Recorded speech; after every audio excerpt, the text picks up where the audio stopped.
Hello everyone, how are you? I hope you all are fine. आज हम लोग national institute of open schooling का secondary course psychology का module 7 yoga a way of life lesson 24 healthy mind in healthy body का बचा हुआ part आज हम लोग कंप्लीट करने वाले हैं। तो चलिए शुरू करते हैं। Hello dear learner of NIS. Now we are going to cover up section 24.4 which is pranayama. Yoga says that prana is not merely breathe but it is a form of cosmic energy. It is the life-giving principle which is everywhere. By breathing exercises, it is possible to enhance the circulation of prana in the body. तो योगा क्या कहता है कि जो प्राण है वो सिर्फ सांस लेना नहीं होता, ये एक कॉस्मिक एनर्जी का रूप है और एक लाइफ गिविंग प्रिंसिपल है जो कि हर जगह उपस्थित है। और ब्रीदिंग एक्सरसाइजेस के द्वारा ये पॉसिबल है कि आपका जो भी प्राण है आपके बॉडी में उसको सर्कुलेशन को इन्हेंस किया जाए। Now here is activity 1 an exercise in concentration. Try to understand this activity by yourself. Unfortunately, most of us do not know how to breathe, though we breathe every moment in our life. Only babies know how to breathe in a natural way. In natural breathing, when we inhale, the navel and lower abdomen bulge out a little, and when we exhale, the navel and the lower abdomen sink down a little. It is called abdominal breathing. तो दुर्भाग्यवश हम लोग में से बहुत सारे लोगों को ये नहीं पता है कि सांस कैसे लिया जाता है।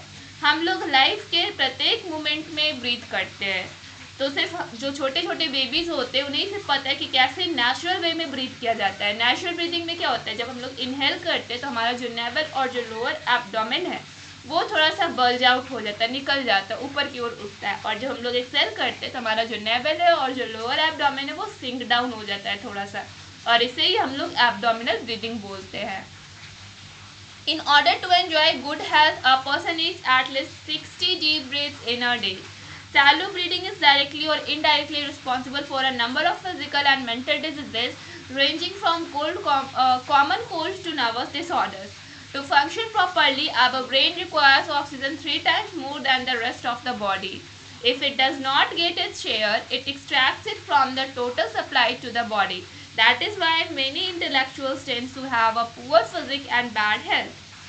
तो अच्छे लाइफ को, अच्छे हेल्थ को एंजॉय करने के लिए एक व्यक्ति को 60 डीप ब्रेथ्स की एक दिन में आवश्यकता होती है कि वो 60 टाइम्स डीप ब्रेथ्स करे। सैलो जो ब्रीदिंग है वो डायरेक्टली और इनडायरेक्टली रिस्पॉन्सिबल है बहुत सारे फिजिकल और मेंटल डिजीज के लिए, जिसका रेंज हो सकता है कॉमन कोल्ड से नर्वस डिसऑर्डर्स तक। आपका जो ब्रेन है आप वो फंक्शन प्रॉपर तरीके से करे, इसलिए उसको ऑक्सीजन 3 गुना ज़्यादा चाहिए आपके बॉडी के मुकाबले। अगर आप अपने ब्रेन को उतना ऑक्सीजन नहीं प्रोवाइड करवा सकते हो तो वो क्या करता है, आपका जो भी बॉडी में ऑक्सीजन सप्लाई हो रहा है उससे वो अपने शेयर को एक्सट्रैक्ट कर लेता है। इसलिए जितने भी इंटेलेक्चुअल्स होते हैं उनमें पुअर फिजिक्स और बैड हेल्थ होती है। Deep breathing not only refreshes the whole system but also cleanses it. We should learn deep breathing. We must re-educate ourselves in the ways of living in the light of yoga system. The functioning of our mind is closely related to breathing. When we are calm, our breathing is deep and slow.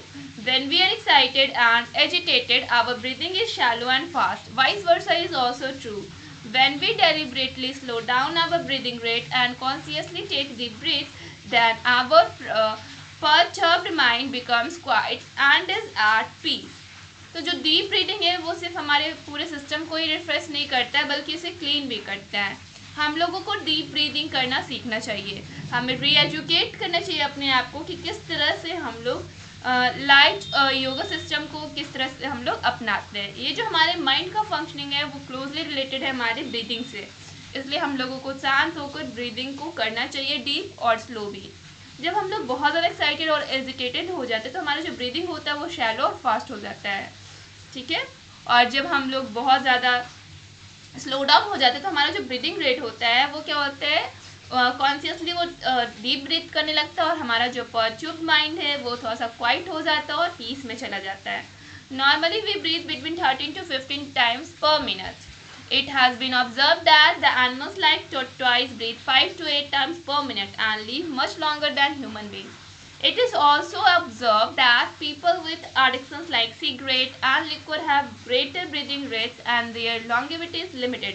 When we run fast, our breathing rate increases temporarily, but with the exercise, our muscle tone and circulation increases. That in turn slows down and deepens our natural breathing and increases our longevity. तो normally हम लोग पर minute 13 से 15 बार सांस लेते हैं और ये ऑब्जर्व किया गया है जैसे कि कुछ जानवर होते हैं टोर्टवाइज, वो 1 मिनट में कम से कम 5 से 8 बार ही सांस लेते हैं और इंसानों से बहुत ही लंबी उम्र जीते हैं। और ये भी ऑब्जर्व किया गया है कि जो लोगों को एडिक्शन होता है सिगरेट और लिक्वर का, उनका जो ब्रीदिंग रेट होता है वो बहुत ज़्यादा वो हर एक मिनट पे ज़्यादा सांस लेते हैं नॉर्मल इंसान के मुकाबले। जब हम लोग तेज़ दौड़ते हैं तो हमारा जो ब्रीदिंग रेट होता है वो इंक्रीज़ हो जाता है टेम्परली, और या फिर हम लोग एक्सरसाइज करते तो हमारा जो मसल होता है वो टोन होता है और जो हमारा सर्कुलेशन होता है वो इंक्रीज़ हो जाता है। और हम लोग जब इस चीज़ को स्लो डाउन करते हैं तो ये हमारे नेचुरल ब्रीदिंग को इंक्रीज करता है, हमारी लॉन्गेविटी को इंक्रीज करता है। Now here is activity 2, observing your breath. Try also to understand this by yourself. Some more exercises in pranayams are as follows. तो हम लोग कुछ प्राणायाम के एक्सरसाइजेस को देखेंगे। पूरक, taking air in slowly and consciously, deep inhaling. तो पूरक क्या है, इसमें आपको जो हवा है वो स्लोली और कॉन्शियसली लेना है और डीप इनहेल करना है। रेचक, giving air out slowly and consciously, deep exhaling. इसमें आपको हवा जो है वो धीरे धीरे छोड़ना है और कॉन्शियसली छोड़ना है, इसमें डीप एक्सहेल करना है। कुंभक, after inhalation you keep the breath in for a few seconds or after exhaling you stop for a few seconds before inhaling. This should be done under proper guidance. तो जब आप सांस ले लेते हो तो आपका जो ब्रीथ है उसको कुछ सेकंड के लिए छोड़ देना है और उसके बाद आपको कुछ देर के बाद फिर से सांस लेना है। इससे क्या होगा कि आपको इसे प्रॉपर गाइडेंस के अंदर करना है। Kapalbhati, you exhale fast and inhalation is automatic.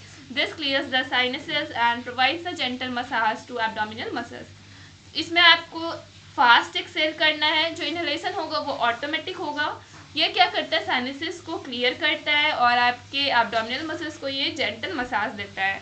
Bhastrika, this is brisk breathing, inhaling and exhaling is quick and fast. Bhastrika में ये ब्रिस्क ब्रीथिंग होता है जिसमें आपको सांस लेना भी है और छोड़ना भी है फास्ट से। Sheetali, here we give a tune-like shape to our tongue and slowly inhale through our mouth and slowly exhale through the nose. In summer, this pranayama makes our body cool. तो यहाँ पे आपको अपने टंग का एक tune shape देना है, उसके बाद आपको धीरे से अपने माउथ के थ्रू इनहेल करना और नोज के थ्रू एक्सहेल करना। गर्मियों में ये जो प्राणायाम है वो हमारे शरीर को ठंडा रखता है। शीतकरी, here our upper teeth line and lower teeth line touch each other. We inhale slowly through the mouth and the air massages our gums gently. In the same way we exhale through mouth, pushing air out gently through the passages between the teeth. तो इसमें हम लोग क्या करेंगे, अपर teeth का जो line और जो लोअर टीथ का लाइन हो एक दूसरे से टच करवाएंगे। उसके बाद यहीं से हम लोग माउथ से स्लोली इनहेल करेंगे।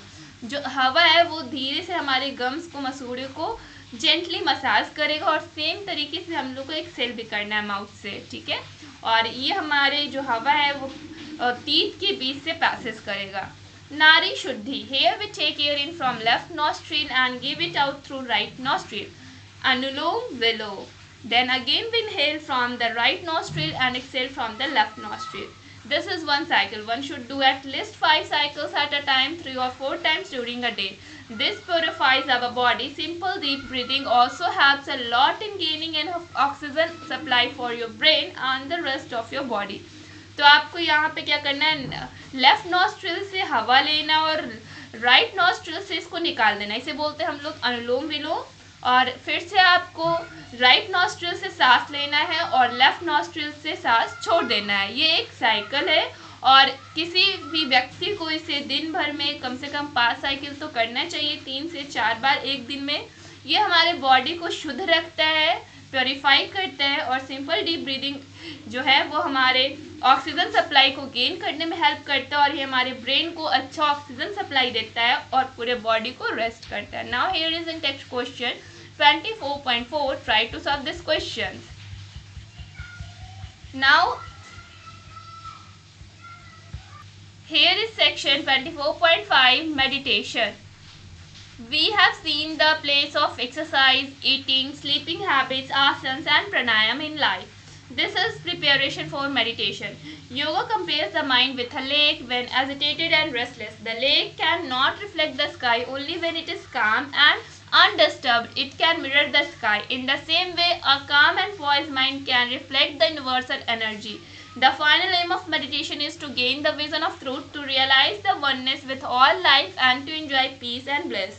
तो हम लोगों ने एक्सरसाइज के प्लेस को देखा, ईटिंग हैबिट्स देखा, स्लीपिंग हैबिट्स देखा, आसन्स और प्राणायाम के बारे में जाना, ठीक है। और ये हमें मेडिटेशन के लिए प्रिपेयर करता है। योगा जो है वो हमारे माइंड को एक लेक के साथ कंपेयर करता है, जिसमें हम जब एजिटेटेड होते हैं, रेस्टलेस होते हैं, तो जो लेक है वो अच्छे से स्काई को रिफ्लेक्ट नहीं कर पाता है, और जब ये लेक शांत रहता है और अनडिस्टर्ब रहता है तो स्काई को एकदम मिरर की तरह दिखाता है। इसी तरीके से जब हम लोग काम रहेंगे और हमारा जो माइंड है वो पॉइज्ड रहेगा तो यूनिवर्सल एनर्जी को रिफ्लेक्ट कर सकता है। और जो मेडिटेशन का अगर हम लोग फाइनल एम देखेंगे तो इसमें क्या होगा कि हमें विजन ऑफ ट्रुथ गेन होगा, हम लोग रियलाइज करेंगे वननेस की जितनी भी हमारी लाइफ है, और उसे हम लोग पीस और ब्लिस के साथ एंजॉय कर सकेंगे। Now here is activity 3, an exercise in meditation. Try to understand this activity by yourself. For meditation, relax your body, sit comfortably in Padmasana or Sukhasana, squatting posture. Keep your spine, neck and head in a straight line. Let your chest spread out a little. First, concentrate on your breath and breathe deeply. Exhale fully and inhale deeply a few times. Let the mind follow the breath and listen to its sound. Just listen to that and you will be able to hear the humming musical note within you. This is the part of cosmic vibration. By concentrating on this inner vibration, you will be in tune with the cosmic sound. Then all the ripples of the thoughts and emotions will quieten. The lake of your mind will become still and you will experience peace and bliss. In this state of silence, you will forget all differences and become one life with all life. तो meditation के लिए आपको अपने body को relax करना है, आराम से बैठ जाना है पद्मासन और या सुखासन में, स्क्वाटिंग पोस्चर में। अब आपके स्पाइन जो नेक है, हेड उसको स्ट्रेट रखना है, आपका जो चेस्ट है वो स्प्रेड आउट होना चाहिए थोड़ा सा, और सबसे पहले आपको अपने ब्रीथ पे कॉन्सेंट्रेट करना है, आपको डीपली ब्रीथ करना है, पूरी तरह से एक्सेल करना है और इनहेल करना है कुछ टाइम तक। उसके बाद आपका जो माइंड है उसको ब्रीथ को फॉलो कर देना है, और उससे फिर कुछ साउंड सुनाई देगा। आपको साउंड को सुनना होगा, ठीक है। जो साउंड इनर साउंड सुनाई देगा उसे आपको सुनना है, और ये एक हमिंग म्यूजिकल नोट होगा जो आपके अंदर से होगा। इसे हम लोग बोलते हैं कॉस्मिक वाइब्रेशन। और इनर वाइब्रेशन पे जब आप कॉन्सेंट्रेट करते हो तो आपको वो कॉस्मिक साउंड का जो ट्यून है वो सुनाई देगा। उसके बाद जो भी आपके थॉट्स और इमोशंस है उसको क्विटेन होने दीजिए। अब आपका जो माइंड है जो लेक की तरह है उसको शांत होने दीजिए, और आप शांति और ब्लिस को महसूस कीजिए। इस स्टेट में आपको शांत रहना है और जितने भी लाइफ के डिफरेंसेस है उसको भूल जाना है, और आपको ये सोचना है कि आप एकदम शांत हो और उस म्यूजिक को आपको सुनना है, उस पर कॉन्सेंट्रेट करना है। Now here is in text question 24.5। Try to solve this questions. Finally chapter complete हो चुका है और अब आपको इस चैप्टर का इंटेक्स क्वेश्चन बनाना होगा, और साथ ही साथ इस चैप्टर का टर्मिनल क्वेश्चन भी बनाना होगा। ये रहा टर्मिनल क्वेश्चन, और यहाँ से सारे इंटेक्स क्वेश्चन का आंसर दिया गया है। पहले खुद से बनाने का प्रयास करें, फिर आंसर की हेल्प लें। That's all for today. Thank you everyone.